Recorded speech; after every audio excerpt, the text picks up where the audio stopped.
All right, folks, what's good? We are back. Another episode, Ain't No Seats podcast. And, folks, the Kansas basketball Jayhawks are playing on Monday night. They've got a matchup with the North Carolina Tar Heels, as blue as it gets. Yesterday went as good as we could have possibly hoped for. We talked a whole lot of scenarios, close games, blowouts, Duke winning, North Carolina winning. Ultimately, when it was all said and done, when you sat there at the end of the night, you couldn't have asked for anything better. We see Coach K lose. We can talk more about that later. But, B-Turn, the Hawks just rolled. We really didn't even have to stress much in a Final Four game. Feels like this team's hitting a gear that they haven't hit all year. How good does it feel? We've said forever with this podcast how badly we wanted this team to go on a run. And honestly, national title didn't even seem realistic at times. And here we are. We're favored in a national title game, and the Hawks play about 24 hours from right now. So how are we feeling? How good does it feel? Feel amazing, obviously. I don't know about you guys, but the nerves were super high going into last night just from previous matchups against Villanova and things like that, 16 and 18. And we obviously, we want to win a natty for the pod, but we desperately want Bill to get another ring just to, it would basically solidify him as the best coach in KU history if he's not already. But yeah, they come out super hot. They get up 10-0, I believe. And Ochai had some of the wettest threes in the history of the sport. Literally. There was about four in a row that didn't hit the rim, and Remy was hitting threes. I think Jalen finally hit one. And then Dave picked, I wouldn't say the best night, but one of the best nights possible to have his best game of the year and a season high. Yeah.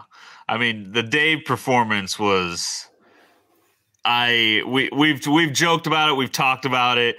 Dave's been as just a hot topic on the Twitter timeline with KU fans. The guy at times is, as you've questioned whether or not he should even play at the Big 12 level, which was obviously stupid, but obviously Dave's had his struggles. He's battled the foot injury, which I don't think we ever knew how bad it was.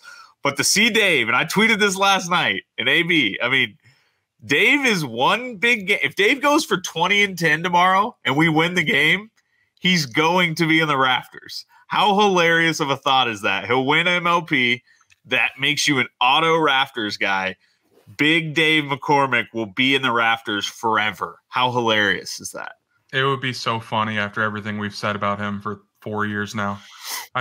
Between the foot bet for you, cutting it off if he wasn't a top 100 player, to us bitching about him not being consistent enough or being too big of a spaz, to see it all. And then we've said it, I think we said it last week. If he just puts together 2 or 3 more good games, no one's going to remember any of that, and everyone's going to remember him as a legend. And he's one game away, 40 minutes away from doing that. Dude, even at this point, if you don't – I said last pod, Dave played incredible in the Texas game that won us the Big 12 regular season, played incredible in an Elite Eight game against Miami. He was good against Texas Tech, but we were kind of trying to rest him. But, that man shows up in the biggest stage at the biggest moments. And he's even last year when he really came on, in the Baylor game at home, he's just kind of been a guy that seems like maybe those smaller games that don't mean as much. He hasn't shown up, but when it matters, that dude comes to play. And obviously the 1-2 punch of Och and Dave was as good as it gets yesterday. But B-Turn, the thing that kind of stood out to me is we won that game handily, pretty easily. We never really had to stress. And you didn't get much from Remy. CB had his moments. We'll talk about his moments because they were big, but you didn't get a ton from CB. Jalen was fine, rebounded well. I think he had 11 and 12, so Jalen was good, but you still felt like Jalen could have hit more shots. So, I don't know. Obviously, you can't replicate what you get from Och and Dave again. You can't expect that.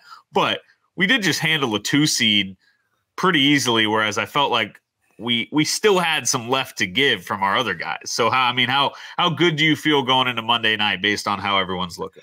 Yeah, I feel great. I feel like there's a ton of confidence throughout the group. And they seem so locked in is the biggest thing.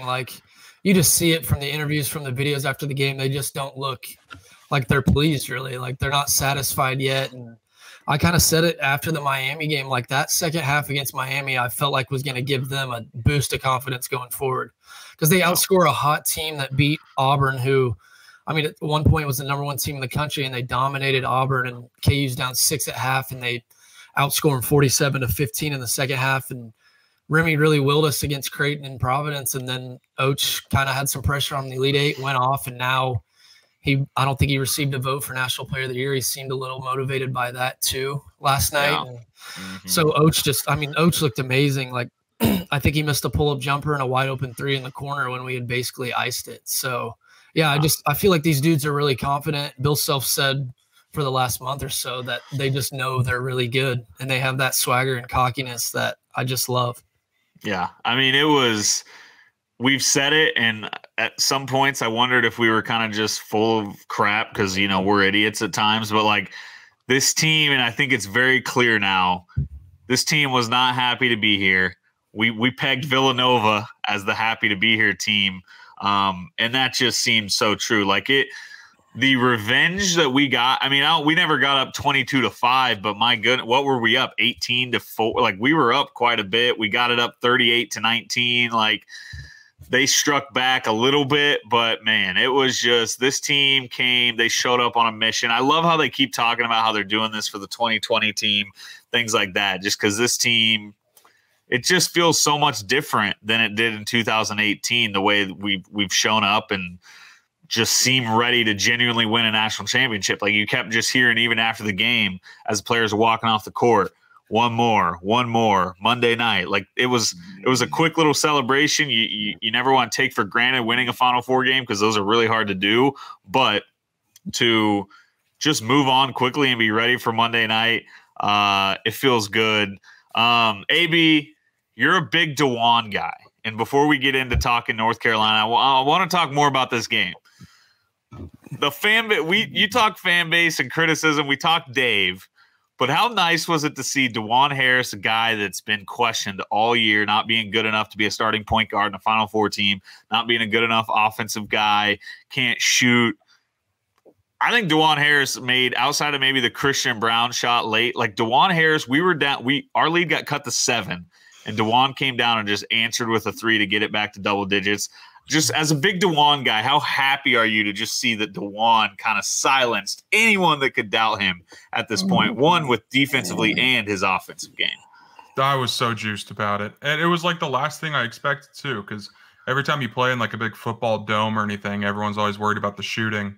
And obviously everyone shot well, but for DeJuan to hit 3 threes in the game, like that's just unbelievable. Plus he played incredible defense on Gillespie, which obviously we talked about all week. That was important. So seeing my point guard show out a little bit was it felt great. And hopefully he's got one more in him. But I mean, it's exactly what you expect out of DeJuan, plus a little bit on top. So just thrilled to see it. All my my love toward him for the past 2 or 3 months is just paying off. He's 6 for 10 from 3 in the tournament. And it's like, take that 12 days a week. Creighton and Providence game, it's like the game plan is not even to guard him. And he's just sitting on the 3-point line by himself, and he looks hesitant to shoot it, which is kind of weird to me because I thought last year in the tournament we only played 2 games, but he shot it well, and he's a guard. Like, if you're that open, just let it fly. And I think the confidence thing you asked me a little bit ago, like with DeJuan, like going into tomorrow night, like how can you not be super confident? Like the way you lock up defensively and, you can knock down the occasional jumper. Yeah. I will say it'll be interesting to see how we go tomorrow, just because tomorrow's going to be a very different style. I mean, you go from Villanova, who plays so slow, and I haven't really looked at where tempo-wise North Carolina, but I've seen North Carolina enough in my life to know that this team wants to run. And it was wild, and so to kind of get off track here, but we said the whole time, if we can get out and run, we'll blow Villanova out. But if this game turns into a half-court game, then it means we're force-feeding Dave. Then it kind of gets worrisome. You know what? You want to know how many fast break points we had yesterday? Anyone know? Because I know the answer. 0. Okay. We had 0 fast break points. Isn't that nuts? So, I mean, we just played as good as it gets offensively in the half court, something that this team doesn't really do much. So this from, I believe, CJ Moore's article in The Athletic, but he said the thing about no one does this to Villanova. You have to go back to 2017 to find a higher efficiency mark against the Wildcats. This one was the 6th best ever offensive efficiency against a Jay Wright defense, according to KenPom. It was the 2nd best mark KU put up all season, which the other one was against Missouri, which is obviously a very bad team, so it's a little different. But like CJ laid it out, like he was like, this was one of the best offensive performances in Kansas history. 81 points in 58 possessions without a transition bucket against a team that, like, that's what Villanova wanted. They didn't want us to run, and we kind of let them slow the game down. It was the slowest game we played all year, according to this article. So to see us kind of like take our offense and do it in a different way. We saw the way we could do it against Miami on the run, and then we just change it and do it in the half court against Villanova. Like, it makes me feel so good about this team. They're playing like a national title team. It just makes you think they can win in different ways. We said North Carolina's going to run more, but if they do decide to slow it down and try and beat us that way, I mean, it seems like there's nothing that's going to throw the Hawks off their game at this point, at least offensively. So you got to love that. I didn't know it was the slowest pace we played all year, because even watching it, like, I didn't think it was that slow. Like, maybe it's because we scored 80 points and we were just hitting every shot we took, and they were hitting a bunch of shots too. Like, I don't want to forget about this. Like, Nova, I don't think Nova played that bad of offense. They made 13 threes. Points, 13 threes. It's insane. And it got to 6 at one point, but then we got it right back up to 12 or 13. It really never felt like a game. And I know we were getting nervous because we're KU fans and we've seen it before. But I've talked to people that didn't have any skin in the game who said even when that game got cut to 6, it felt like KU was still up by 16 points. It's like, from a neutral eye, it just felt like KU was in control the entire time, led wire to wire. And it was so B-turn did you, kind of going on what AB just said there, I got nervous because I was very impressed with how our team responded, but it's like when you come out and you punch a team like that in the face, and it felt like there was a chance for us to just blow that game out and it was never going to get back under single digits. And so when it did, a couple times, Gillespie hit some big shots, Slater started to heat up, and it really did get kind of stressful, down to 6 at one point, got to 7. How nervous did you start to get, B-turn, and just how impressed with you are you with the guys for just constantly taking the punch and punching right back to grow that lead again? Yeah, I got very nervous when Jermaine Samuels had the and one to get it to 6, because at that point on offense, there was about, I think, 3 or 4 possessions in a row where it was either Dewan or Remy each time just pounding it into the floor for like 22 seconds, and then they would go. So it was like 4 straight possessions that were terrible. And then I remember it was like 50-39. And Daniels hit a 3 off it went out of bounds off us when we could have had a rebound. It's like there's so many second chance opportunities by them, and they would hit big threes. Like, we all talked about it on Twitter when literally Colin Gillespie dribbled the ball out of bounds by himself, goes to timeout, and then you come back and you just know they're going to score, and they hit a 3 there. I think Brandon Slater hit a 3 there. So it was like, because 18, when they punched us in the mouth too, is kind of funny, because I went back and looked at that score and we were down 15 at half. And we were up 11 yesterday. So it's like really not that. But in 18, it just felt like there's no chance. Like, there's no way KU's coming back. That's the thing. The KU team in 2018 was trying to punch back. Like, they were still putting up points. And I think, AB, you always say the thing where we scored on how many straight possessions and didn't cut into the lead, like just outrageous things. But it was crazy. It's kind of worrisome to think that we played that well offensively, and now it feels like, I don't know, AB, you can correct me if I'm wrong. Do you think the best case scenario for us to beat North Carolina is to, and this kind of goes back to our thing we've debated all year, do we want this game to kind of turn into a defensive battle, because we are a way better defensive team than them, way better. And we've gotten really good defensively these last few weeks. We're also a little bit better of an offensive team, but just the history of North Carolina, seeing what they did with Duke late in that game, Caleb Love is just electric. Like, do we want to just go out and run and gun with them and try and outshoot them? Or would you prefer this game to be in like I don't think this game is going to be in the 60s, but would you prefer like upper 60s, lower 70s rather than like an 85-80 type game? I think I'm going to go with just the run and gun. But it's not really because of their strategy. It's more of they only play like 6 dudes and Baycott's on a sore ankle, and who knows how that's going to react. I mean, they've played so many games. I know we both have because, it's March, so you just play a lot of games. You're playing all the time. But they've just played so many games with high emotions, and it felt like their March Madness started like in February because they were on the bubble. So they've just been expending so much energy with so few dudes that I'm almost just kind of like, just run, and just make them tired, maybe get them in foul trouble in transition. I don't know.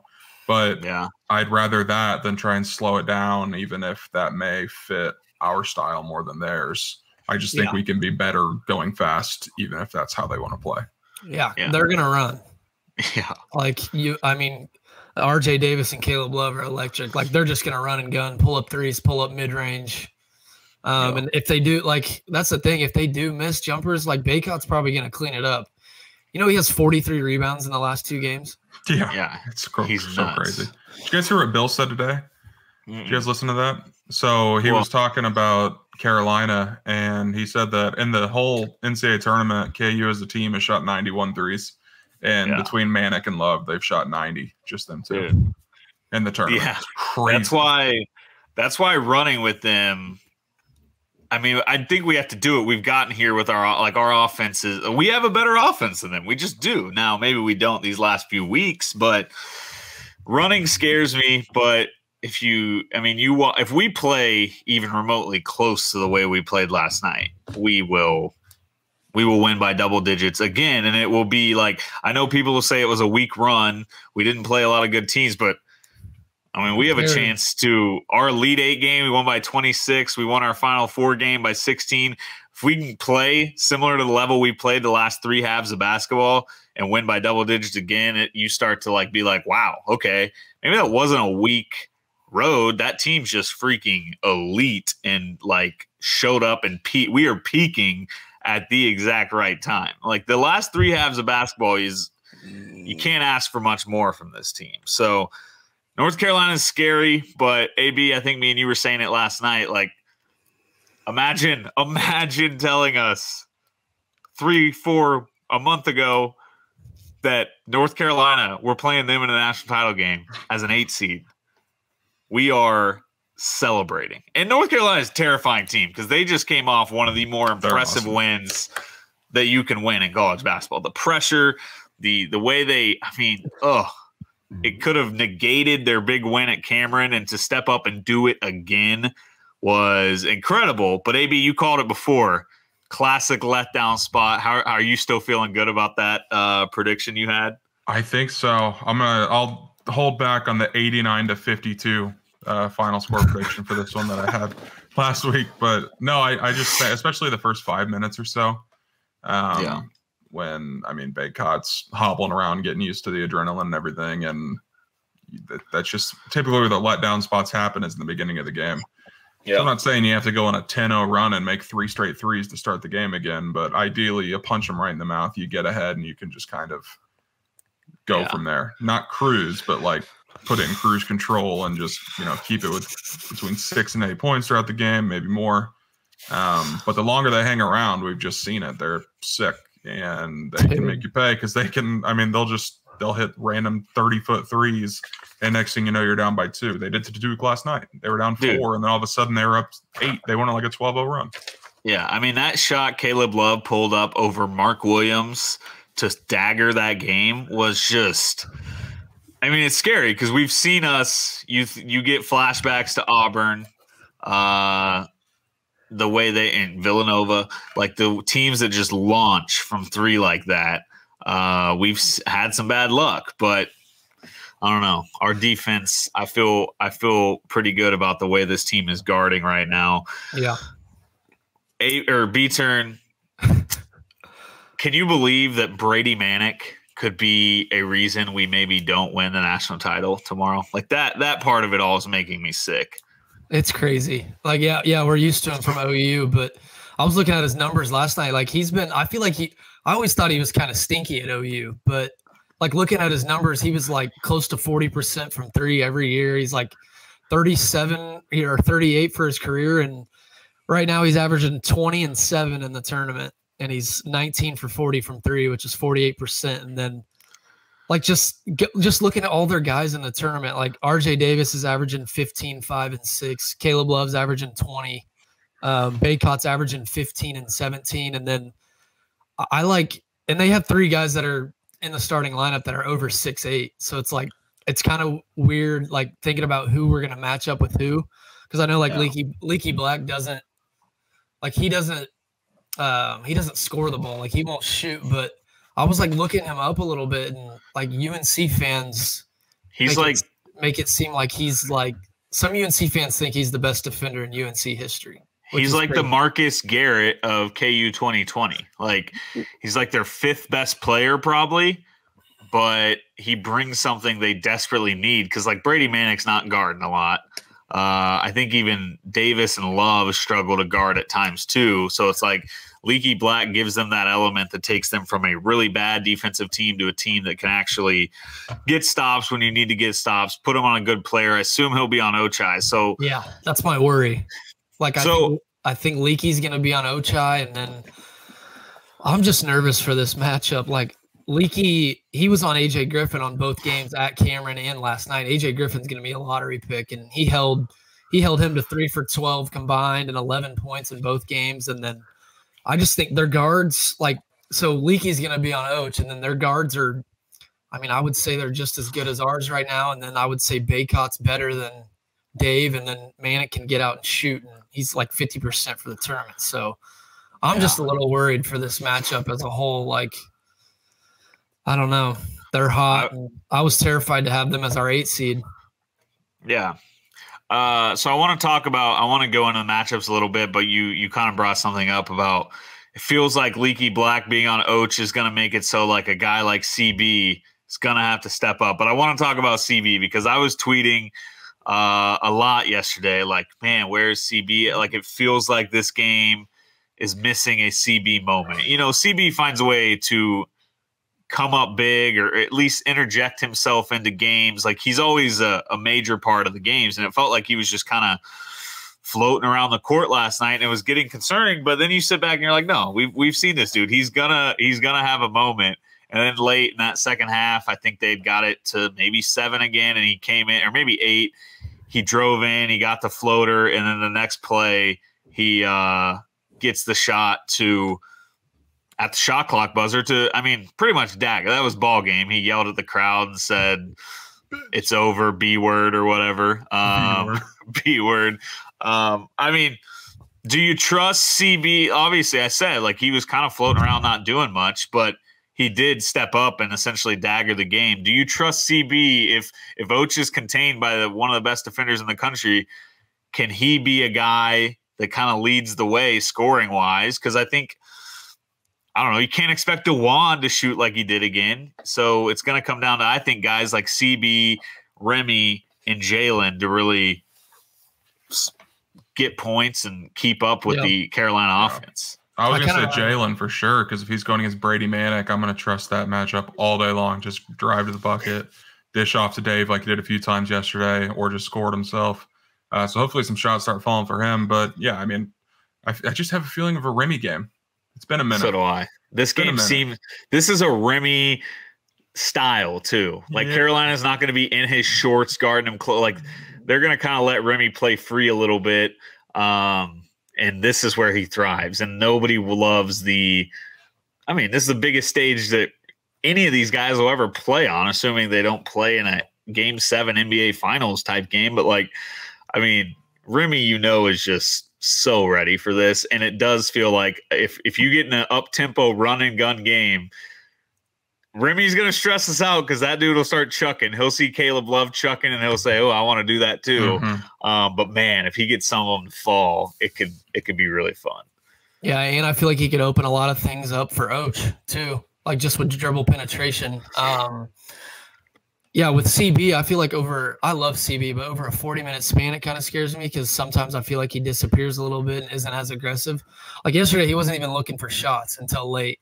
I mean, he drove to the lane, made a floater, and then he made some threes late. But yeah, over a 40-minute span kind of worries me. And then I don't know, like, how do you guys feel about, because like last night, a lot of KU fans feel confident because they're saying our defense is better than Duke's, but it's like UNC's played against UCLA in the tournament. They played against Baylor in the tournament. Like those two defenses are ahead of ours in KenPom. And like, I know it went to OT, but they got hot against Baylor and they ended up scoring 90 plus. So it's like, yeah, our defense is better than Duke's, but I still feel like UNC is going to get 70 plus. Like we're going to have to play really damn good tomorrow night. Yeah, in comparison to like Baylor, where do we compare to them offensively? Because like UCLA obviously does not have the firepower we did offensively. I mean, I think they were still a top 20 efficiency offense, and so was Baylor. So it is scary, but I don't know. Baylor just wasn't healthy either. So I don't know. UNC's obviously went through a gauntlet to get here. They beat some really good teams outside of, St. Peter's. Peacocks, baby. Yeah, I mean, it's true. We're going to have, like, our offense is going to have to click. We're going to have to make shots. We're going to have to make threes. We're going to have to get Dave against Baycott's concerning, but I don't know. Is Baycott like a big rim protector? I don't get that vibe. I don't know. Or is he? I don't think so. I don't watch enough college basketball, but I mean, I feel like he can't jump that high. And I don't know if you guys watched, like, I'm a big watch highlights after big games guy, get straight on YouTube. And so I was watching KU, and then I watched the final 3 minutes of Duke, and then I finished it. I was like, wait, let me watch again. Because I thought about Baycott's ankle, and he was walking pretty damn gingerly, dude. Like, and that thing's just going to swell up. Yeah. So I don't know. Like there was I know Paulo's a freak, but there was a rebound where Baycott couldn't even get up really. Like he got up a couple inches and Paulo tipped it back out. So, I mean, his ankle's obviously something to monitor, and that would be a huge break for us. But yeah, I don't see him as like a rim protector. He's just a freak on the boards. Like, and he's been a finisher on the rim, decent free throw shooter too. So I do think Dave could still – I mean, Dave's not going to get 25, but I do think if Dave continues to just kind of play his game and stay under control in the post, and I don't know. I do think Dave sometimes plays better against kind of bigger guy. Now, obviously, Toshibwe, it was not good for him, and Baycott's a freak too. But can I give you a little sprinkle while we're on Dave right now? Yes. Okay, so I've had the FanDuel website pulled up all tournament long just to monitor futures and everything like that. See, like, keep track of where KU was for the Natty. And I just had it pulled up because I was looking at the line. What would you say his odds are to win tournament MVP or Final Four MVP or whatever? After last night? Yeah, right now. I don't know. I wouldn't think more than like plus 150, 200. Hit up your book, dude. He's 10-1 right now as we speak. Dave. Isn't that crazy? That was my reaction too. Does it come down to the championship game or the whole? I think it's the whole Final Four. Because Rio won it from the shot. Right. I mean, if someone hits a buzzer beater shot or a huge shot to like, go into overtime or win a game, then they're probably going to win it. But I mean. So who's the list? Read me the list. All right. Ochai's at plus 140. Caleb Love's at 450. Baycott's at 550. Mannix at 800. Then Dave's at 10-1. Remy's 14-1. Jalen and Brown are both 26-1. I mean, yeah. But Dave, like to our point earlier, if Dave just has another good game and say Ochai doesn't get his because Leaky locks him up.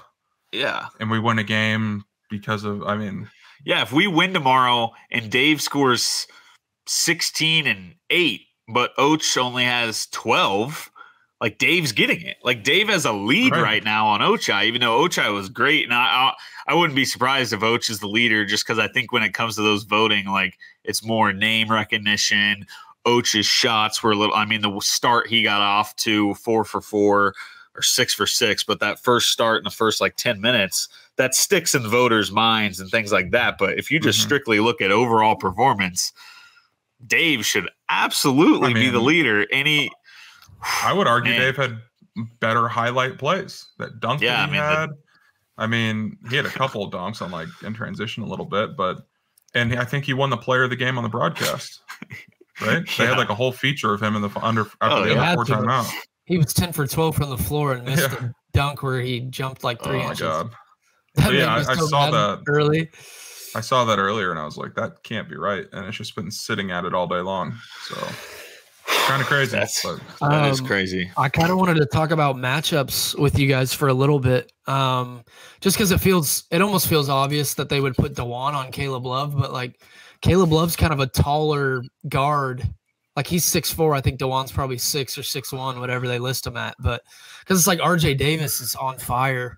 And so I worry about, because maybe you put Oach on Leaky because Leaky's not going to provide much on offense, and maybe you give Oach a little rest there on that end and not exert as much energy. But then you put CB on RJ or Caleb Love, and those two are probably, they're definitely quicker than him. So I'm just worried. I don't know. And then maybe Jalen, because maybe Jalen on Manic. Yeah. I don't know who we're going to put on Manic, and it screams Bill throwing a wild defense at UNC tomorrow to slow them down because they're so hot. It is a tricky situation with the 2 guards because, makes sense. Put your best defender on their best scorer and Caleb Love, but is CB staying in front of – RJ Davis is quick, and he can get in the lane, and then he's setting up threes for Manic and setting up threes for Love, and – so I don't know. Part of me wonders, do you put Brown on Love and put DeJuan on Davis? I don't know. That's going to be a tricky matchup. Then I think I could see us getting a lot of 2-guard action out there with Remy and DeJuan, especially if we, as me and AB were talking about, if this game kind of is this is the style Remy wants to play. This will be a good matchup for him, I think, potentially. So maybe we see 2 guards, but it goes back to the classic question we've asked all year. If you play 2 point guards, who are you sitting between Jalen, CB? You're not sitting Oach. So it's you're not sitting Dave. So it comes down to CB or Jalen. So I don't know. I think for sure you can bank on Jalen on Manic, and you can bank on – I think Oach on Leaky, because you're right. You don't want him guarding their best one, either Love or Davis, having to follow them around. So I don't know. That's the part that's kind of been keeping me up at night. It's man. One night. Yeah. Whatever. It's a cliche. Dude, Manic, you can't give him a centimeter right now. If he has any inch, any crease, he's firing it, and it's probably going in. If he's wide open for 3 tomorrow, I'm automatically assuming it's going in. Kind of used to it from OU, but dude, he's on fire, and I don't know. They're just so hot right now, but I've been thinking all day about the letdown game. It's almost, you texted us in the group, it almost feels like they won the national championship last night. Yeah. Because the game in Cameron wouldn't have really mattered anymore if they lost. So dude, it's they back that up, and they're just on top of the world. Feels like they already accomplished something almost. I'm not saying they're not going to show up, but it feels like we're more locked in. I don't pay as much attention to them, but I would say we're more locked in and more focused on tomorrow night. I agree. But you can say letdown game all you want, but are you really sleeping on the national championship game? But I do think to AB's point, the energy you exert to get yourself amped for a game of that magnitude, to then win and have the letdown of oh my God, I can't believe we did that. How do we do that? And now all of a sudden you got to get yourself back up to that level for the NCAA or the national championship game. I don't feel we exerted energy, but I felt we kind of we showed up, we took care of business, we did what we wanted to do, and it was check, we're on to the next one real quick. Whereas I think North Carolina players were riding that high, probably still right now. Well, yeah. Okay, so put yourself in the position of these 2 scenarios. Say you're Ochai Agbaji, and you wake up this morning. What do you think your first thought is? Is it that you made 6 threes yesterday and you won against Villanova pretty convincingly? Or is it, hey, tomorrow night we're playing for a national championship? Yeah. Now put yourself in Caleb Love's shoes. Hey, I just hit this fucking 6 shot. We beat Duke. Late game. Coach K's dead. We're going to have the upper hand over Duke forever. They're not going to be able to say anything to us. oh shit, we got to play another basketball game in 36 hours. Yeah. Like that's kind of more of like I'm not saying they won't be excited to play. It's the national championship. You're going to get excited when you show up to the environment, but it's more of just like the emotions of, like you said, they just gave so much for that game. That game's going to be on their mind longer because it was closer. It was an awesome game to watch, and there was so much emotion involved with it. It's just going to stick with them longer. So it's not going to be on purpose, or they're looking past us. It's more of just they gave everything they had, and now they have to like, oh shit, we got to go play another 40 minutes against a really good team. Yeah. I mean, it'll be crazy impressive if North Carolina beats us. Like, it'll be one of those where you're just like tip the cap, like, my God, you guys went on a monstrous run. Like, to beat Duke at Cameron, beat Baylor the 1 seed, beat UCLA, and then beat Duke again, and then turn around and beat Kansas a 1 seed, the best team left in the tournament. I mean, it would just be nuts. And it would be, and I kind of want to get into this before we wrap up, but like, God, man, we've said for years, and I remember when 2020 happened, it felt like getting back to the level we were at in 2020. It felt so far away. Your Doak's leaving, Dot's leaving. You didn't have a great class returning, and even like you see, oh yeah, we got Oach, we got CB, but you didn't see a national title coming. And here we are. We're 24 hours away. We've got the best team left. We're 4.5-point favorites. It's there. Like, this can change Bill Self's legacy forever. He can go down. I mean, he can solidify. I think this could be controversial, but I think a win could solidify him as a top 10 coach all time. Like, people may not be ready to say that yet, but when it's all said and done and you think he'll get more conference titles, he'll make a few more Final Fours. He may never win another national title if he gets the one tomorrow. But, man, dude, like this – not only for our program getting another because we've kind of lacked in championships, but to get Bill Self another one, to get our program another one, it's there. We joke about how in 2011 it was on a platter for us. Well, it's not only on a platter for, like, it's there. We're about to, like, we can eat it now. It's there. We are ready. The moment is here.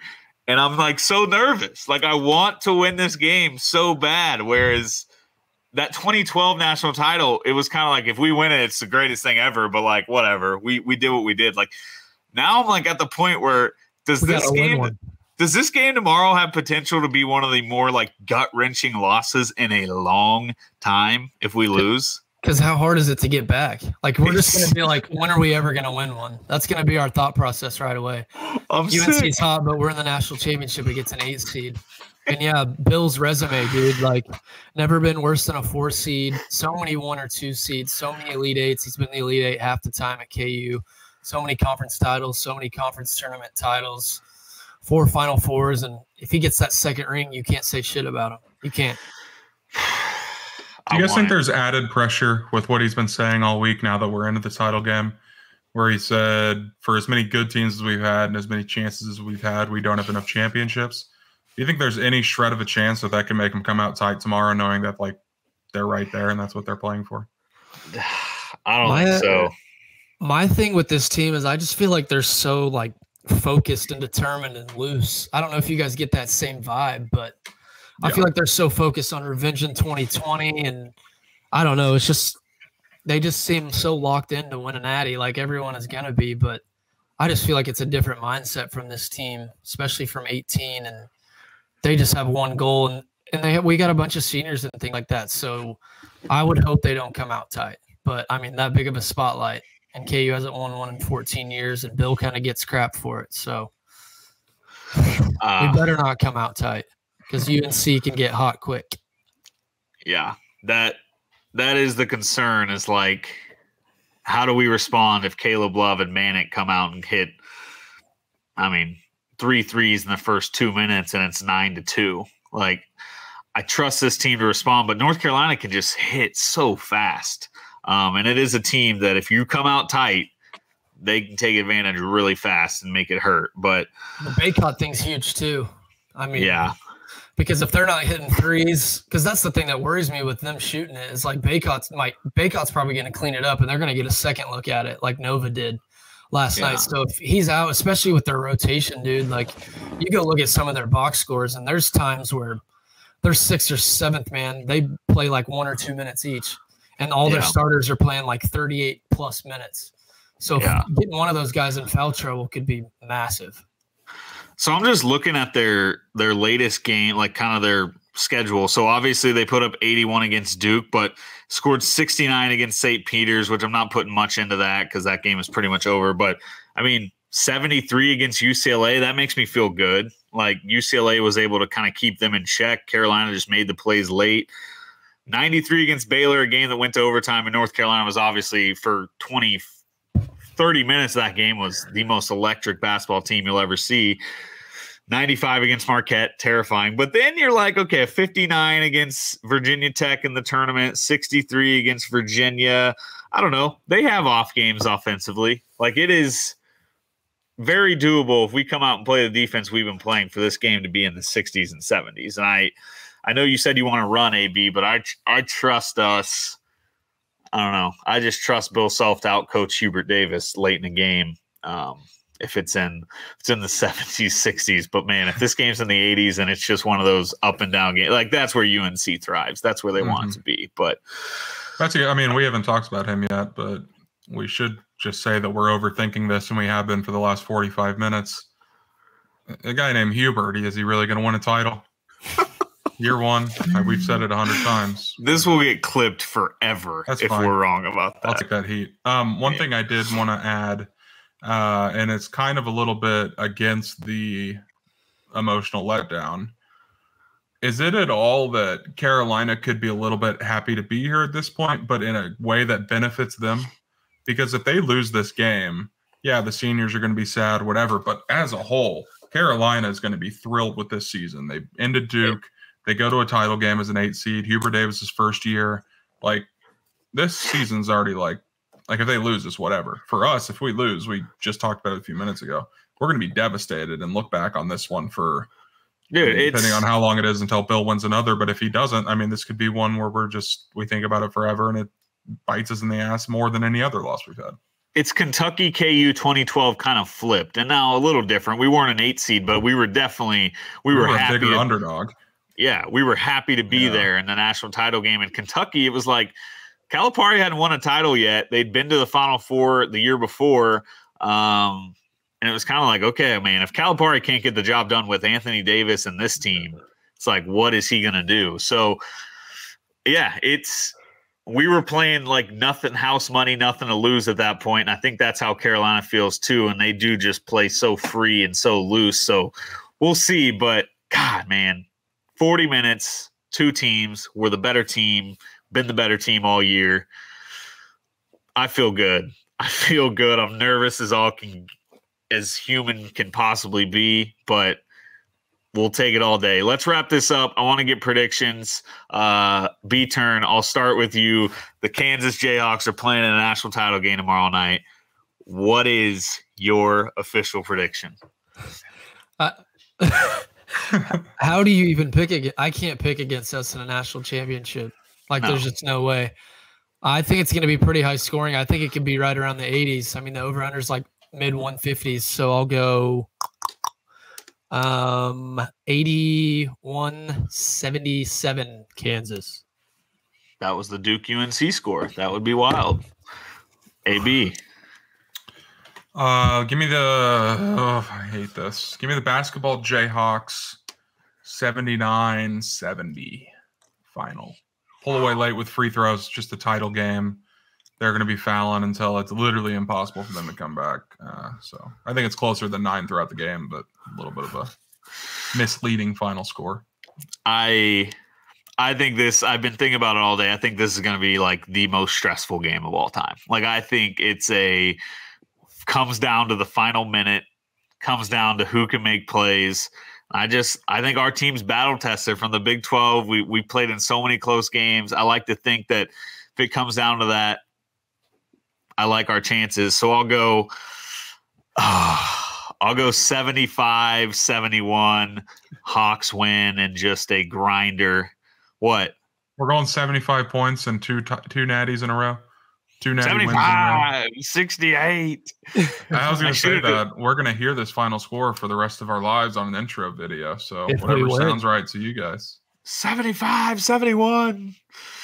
Rock, chuck it up. Yeah, I'll go 75-71. I like it. I feel good about it. Let's win a natty and have the greatest podcast episode of all time in a few days. Yes, let's please do. But that's it. Enjoy this episode, folks. Man, what a run. The Hawks have put on one of the best runs we can ask for. We're here. We made a national title game after COVID, after everything. We're here. Just playing North Carolina. You can't lay it out better. I'm so excited, and we'll be back later this week to hopefully recap KU's 4th national championship. That's it. Rock Chalk.